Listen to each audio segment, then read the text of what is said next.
डोळ्याला लावते सांगते बाबा आजपासून एकट्याने जेवायची सवय लावा बाबा. उद्या तुझ्याला मी तुमच्या सोबत नसणार आहे बाबा जेवायला. इथून पुढे एकट्याने जेवा बाबा.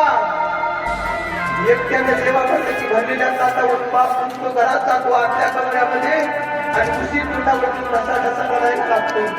हे प्रेम असतं बापाचं घड्या.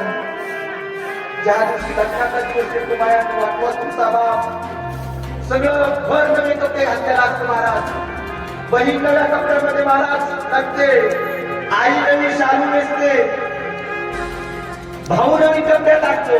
पण फाटक्या कपड्यात बाळ महाराज हळदीच्या दिवसामध्ये भावायला असतो.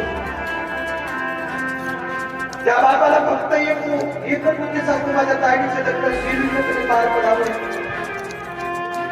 गावात ज्याच्याशी जबरदस्त ज्याच्यासोबत भांडण झालेलं असतं त्याच्या दारात जातो आज बाप आणि त्याच्या दारात हात जोडतो सांगतो पाटील 4 वर्ष झालं तुम्ही माझ्या मुलांकडे कसं पाहिलं. मी तुम्हाला बोलतो नसेल पाटील माझं काही चुकलं असेल ना मला माफ करा. उद्या माझ्या काय त्याचं तुमच्याचं मुख पाहिलं नाही असाच्या दारात जातो आणि तुमचा बाप तुमच्यासाठी त्याच्या पाया पडतो की माझ्या लेकराच्या लग्नाला या. इतकं प्रेम बाप करत असतो. अक्षता पडायला आणि ज्यावेळेस तुम्हाला वाट लावायची वेळ येते ना सगळेजण आनंदाने तुम्हाला भेटतात. आई भेटते बहीण भेटते भाऊ भेटतो पण बाप तुमच्या समोर येत नसतो. मला आठवा तो दिवस त्या दिवशी तुमचे डोळे तुम्हाला बाप पाहायचा असतो तर बाप दिसून नसतो. त्यावेळेस तुम्ही म्हणता मला बाबाला पाहायचंय बाबाला बोलवा ना. इतक्यात कोणी म्हणतो अरे त्या मुलीला बापाला भेटायचं बोलवा ना बापाला. महाराज त्यावेळेस कोणीतरी जात आणि बापाला सांगतो रामभाऊ चला तुमची मुलगी जाते. तो रामभाऊ महाराज पाटला हात जोडून सांगतो पाटील नका देऊ मला माझ्या लेकरा पुढे. 18 वर्ष तळ हाताच्या मुलासारखं जपलंय. माझ्या हृदयाचा मुलगा आहे त्याला मी वाटा लावताना नाही पाहू शकत. वाटते बापाला आजपर्यंत न रडलेला बाप आजपर्यंत डोळ्यात आजू गालावरती आलेला बाप आजपर्यंत कधी महाराज हळला मनाचा न झालेला बाप जशी मुलगी गळ्याला पडते ना पुन्हा जनावरासारखा ढसा ढसा घाय म्हणतो रडायला लागतो. तो बाप असतो गड्या तो बाप असतो गड्या. जसं कसं दोघांना वेगळं करतात गाडीकडे मुलीला बसवतात आणि गाडी घ्यायला लागते ना त्यावेळेस आता बाप महाराज गाडीला धक्का देतो बाप निघते. इतक्यात काय आठवतो की बाप पुन्हा गाडी थांबवतो. आता बाप तुमच्या दिशेने येत नाही माझ्या आता बाप जावयाच्या दिशेने तुमच्या नवऱ्याच्या दिशेने जातो आणि नवऱ्याच्या दिशेने जाऊन जावायला हात धरून जावाय खाली उतरतो आणि तुमच्या बाप आज कपडे पुसून वागतो जावायला म्हणतो बाप 18 वर्ष मी काळाचा तुमचा जपलाय बापू हा तुमच्या हवाली करतो. माझ्या लेकराने कधी शेतीत काम केलं नाही बापू. माझ्या लेकराने कधी घरात कामाला धक्का लावला नाही बापू. तुमच्याकडे नवीन नादारी येते बापू. माझ्या लेकराच्या हाताने काही चूक होईल. माझ्या लेकराच्या हाताने बऱ्याच चुका होतील बापू. एखादी चूक जर माझ्या लेकराच्या हाताने झाली तर ती चूक तिची समजू नका ती तिच्या बापाची समजून पदरा घ्या. हा बाप तुमच्या पुढे कायम झुकलेला नाही. तुझे न झुकलेला बाप आज 22 वर्षाच्या तरुणापुढे कमरेतून झुकतो. इतकं प्रेम तुमच्यावरती बाप करत असतो. दिवाळी पंचमीचा सण येतो 30 रोजी. दिवाळी पंचमीच्या सणाला एवढा आनंद होतो म्हातारा बाप कुणाला रात्रभर मुलीला बोलत होतो बाळा असं बाळा तसं बाळा असं बाळा तसं. ज्या दिवशी महाराज तुमचा भाऊ तुम्हाला साडी आणतो ना बाप साडी हातात घेतो आणि सांगतो तायडे यावर्षी बंधू तुला साडी चांगली घेतली नाही. तुम्ही म्हणता बाबा जाऊ द्या ना माझ्या घरी काय कमी केली मला तुम्हाला भेटायचं होतं आलेलं झालं मला तरी बाप म्हणतो नाही तायडे मला कशी साडी हलकीच वाटते.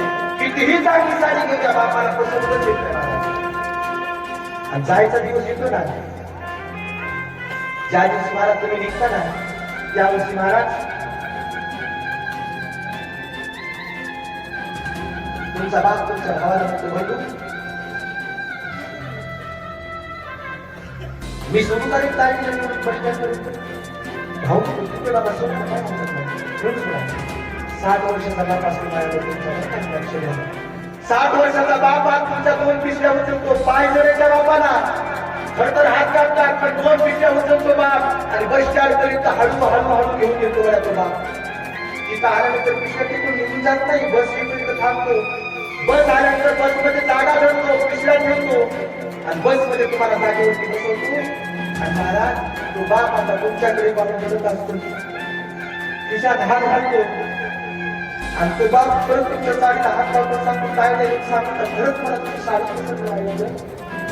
तुम्ही परत म्हणता बाबा जाऊ द्या काय सांगताय घेऊन बसता.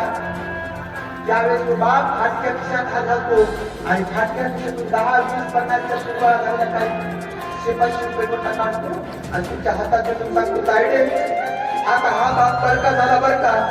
या बापाच्या हातात आता सत्ता राहील नाही काय नाही. हा बाप दुसरा झाला काय नाही. या बाबाचा याच्यापेक्षा जास्त हातात राहिला नाही तर ती 400-500 रुपये घेऊन तुम्ही साडी कर. त्याच्यानंतर पुढच्या दिवाळीला मी जिवंत राहील की नाही सांगता येत नाही तायडे.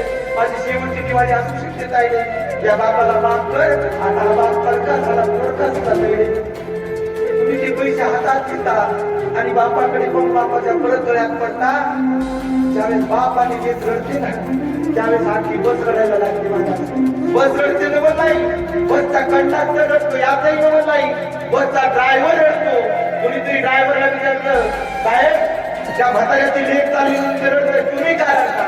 त्यावेळेस बसचा ड्रायव्हर उत्तर देतो दादा ती म्हातारा रडते त्याची मुलगी जाते म्हणून तर मी देखील एका मुलीचा बाप आहे.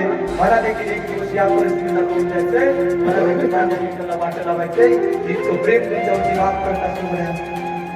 म्हणून माया तुम्ही नेहमी सांगत असतो प्रत्येक कथेत तुम्ही कितीही तुमच्या घरी चांगला असल्या सोन्याचा घास खा पण वरच्या 6 महिन्याला तरी दर 6 महिन्याला एकदा बापाला जाऊन वाईला जाऊन भेटत जा.